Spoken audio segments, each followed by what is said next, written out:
When you arrived in Australia, you were at the Herne Bay Hospital near Sydney. What was it like? It was on the outskirts of Sydney, so it was closer to the scrub than the city itself. We were situated at the end of a single railway track, so fairly remote.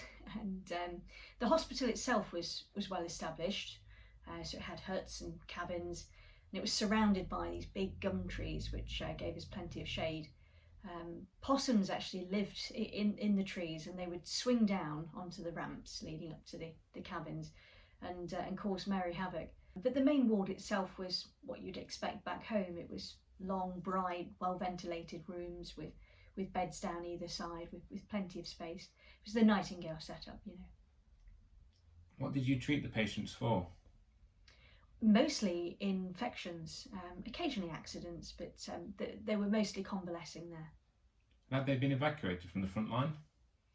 Some of them, yes, but most came from hospital ships or the larger hospital up at Brisbane.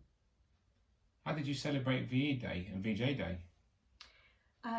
VE Day, I had actually just landed over here, so we did celebrate, but we had a job to do, and you know, in many ways our work was just beginning. VJ Day?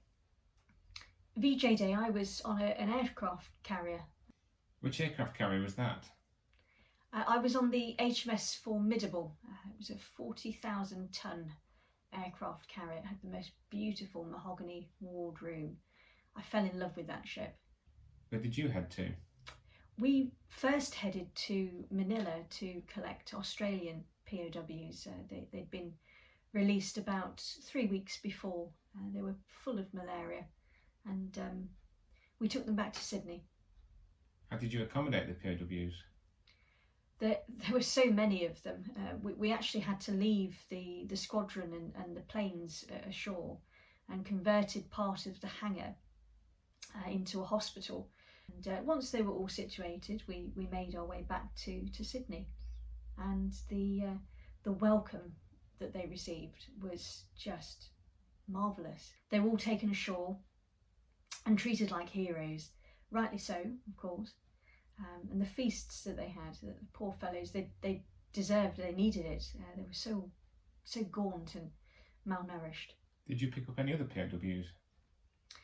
Yes, we collected Indians of the 7th Punjab Regiment, if I believe, and that was from Rabaul.